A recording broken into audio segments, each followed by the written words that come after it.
Donald Trump is desperate for a Nobel Peace Prize, so our war criminal president decided the best way to make that happen was invite another war criminal to the White House. And so today, he held a joint press conference with Israeli Prime Minister Benjamin Netanyahu, in which they laid out a peace plan to end the war in Gaza, the genocide that Israel is carrying out. And it was anything but a peace plan. But it was so fantastic, so incredible, that Donald Trump wanted to talk all about it, including questions from he didn't actually take questions from reporters. He was rushed away after a tired, sleepy meltdown of a speech that we're going to get into. But before we do, if I could quickly ask you to leave a like on this video, and if you haven't already and you enjoy our channel, to hit that subscribe button, because it goes a long way in supporting our work. Now, before we can get into the moment that Donald Trump was just rushed out of his awful speech, I want to start with where he began, complaining about a teleprompter.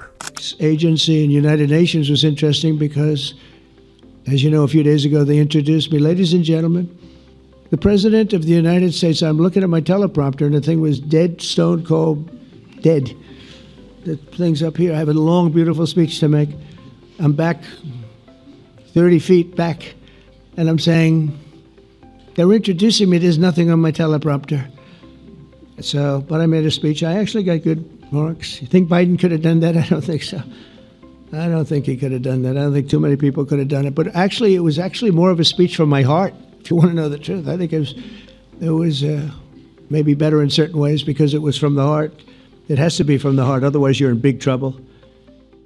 How many times a day, an hour a week, does Donald Trump have to embarrass us on the world stage? He just continues to show that all of the political calculation he makes, which is very few and far between, is all about himself and his personal grievance and his own complaints.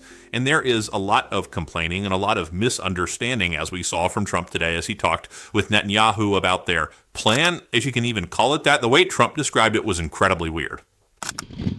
Things that have been going on for hundreds of years and thousands of years. We're at a minimum very, very close, and I think we're beyond very close. And I want to thank Bibi for really getting in there and doing a job. Yeah, Netanyahu has certainly done a job, if doing a job means committing a genocide, which is exactly what Israel has done and continues to do and plans to do in the future. This is not a peace deal. This is about ethnic cleansing and moving the Palestinian people out of their land so Donald Trump and Jared Kushner can build hotels and beach resorts. That is what it is about, and it's why we have to use this moment to display what every Democrat in our party should have, which is moral clarity in calling it out. And before we see how the press conference ended, I want to hear from Bernie Sanders, who spoke exactly on that moral clarity. Right now, as we speak, Joe, children are starving to death because of Israel's blockades, yeah. Starving to death. And I brought forth two resolutions, which basically were very simple, and said no more U.S. military aid to Israel under these conditions. One vote got 15 votes in the Senate, the other one got 16. Do you think that members of the Senate do not know what's going on in Gaza? The kids are starving to death. The innocent people are being shot down right and left. They know it. Why do you think I couldn't get more votes? They wouldn't vote against Israel. Right. It's political suicide. Now you're talking. Right. All right. So in the Republican side, you have moneyed interests saying you speak up against Trump, you're out of here. In the Democratic side, you speak up against the Netanyahu government, you're out of here as well. And they have been successful. You have super PACs like AIPAC spending a fortune. And they have already knocked off a number of members of Congress, good members of Congress, and they will do it again. So all I'm saying is you got a corrupt campaign finance system on both sides, which is rejecting the will of the American people and end up supporting powerful special interests. And if we do not get a handle on that issue, I worry very much about the future of American democracy.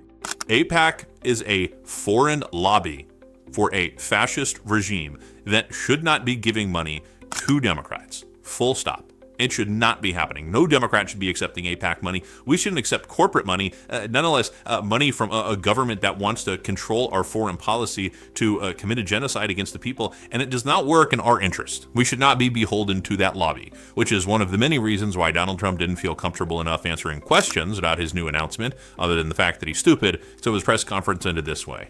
I think while we wait for these documents to be signed and get everybody in line, I think it maybe is not really appropriate to take questions. I'm meeting with, as you know, a couple of Democrats in a little while about the country, about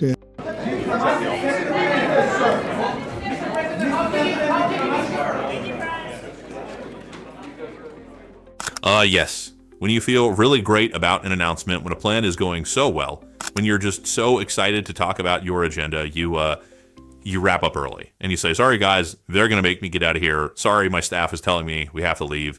We got to rush out. I don't want to take questions from reporters. What would those questions even look like? Does Donald Trump know how to answer a question about Middle East politics besides going, I think I've ended so many wars. It's up to, quite frankly, it's up to 11 wars now. And we love war or ending it. I don't know. What do you want me to say? And like, that's pretty much it. And then Trump, talks about how much gold he's going to put in his new Trump, I don't know what statue he says he wants in the Holy Land. Ton of respect there. Donald Trump wanting to build a statue of himself.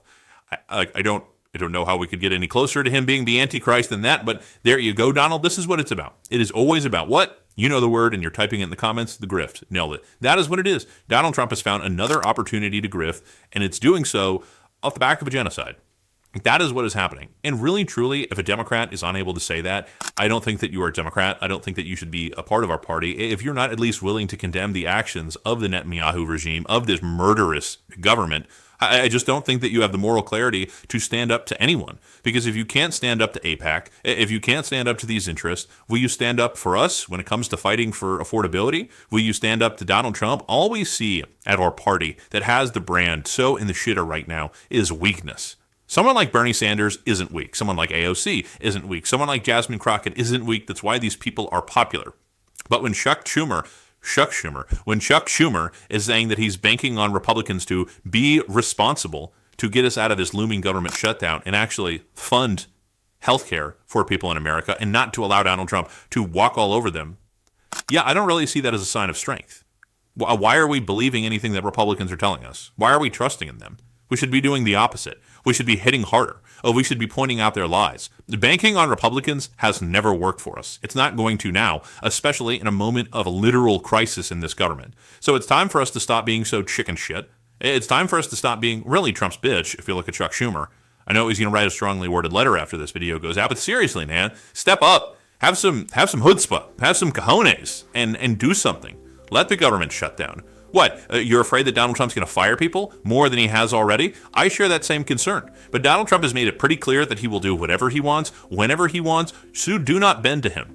When you give the bully your lunch money, he only comes back hungrier. We have to stop, and we have to put up a fight. And Democrats have to frame themselves, and not frame like this is a messaging construct, but just do the damn thing. Stand up to the Israel lobby. Say, no, we're not voting for genocide anymore. We will not be owned. We cannot be a party that is complicit and that is owned. And Bernie Sanders made that very clear right here.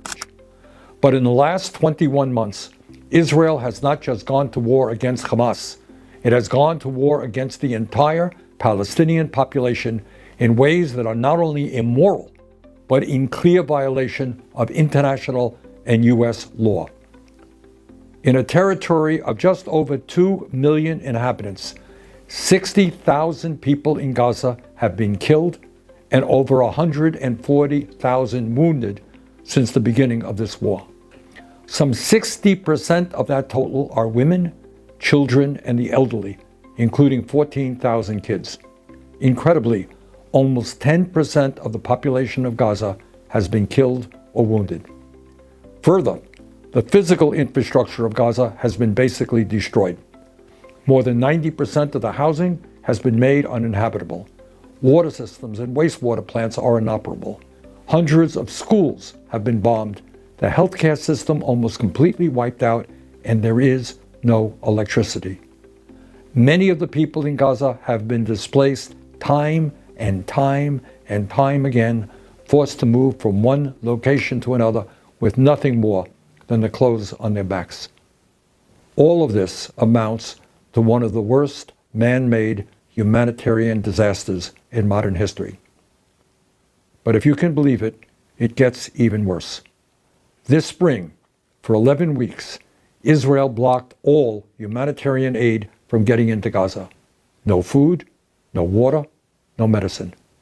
Since then, in the last 2 months, due to international pressure, Israel has allowed a trickle of aid in, but nowhere near what is required. The result of these inhumane policies is that the people of Gaza are now experiencing mass malnutrition, and dozens of children have actually starved to death. The United States government in recent years has provided tens of billions in military aid to the Netanyahu government.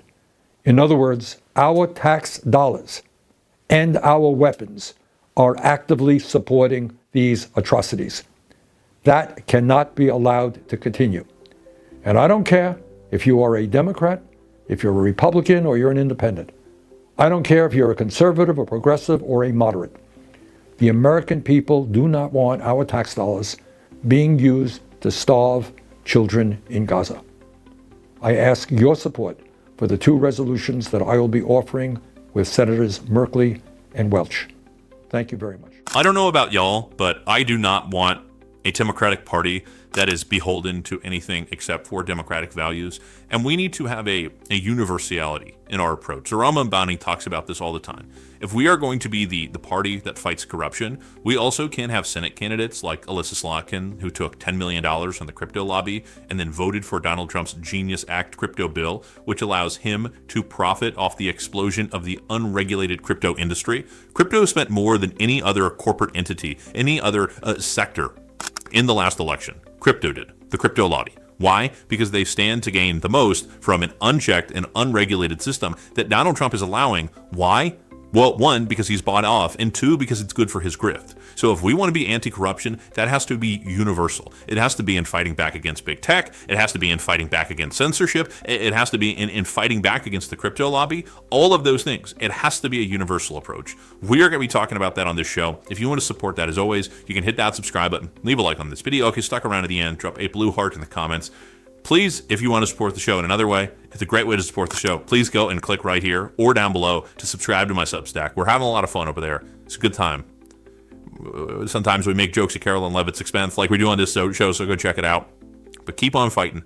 Don't let him silence you. And until next time, I'll see you soon.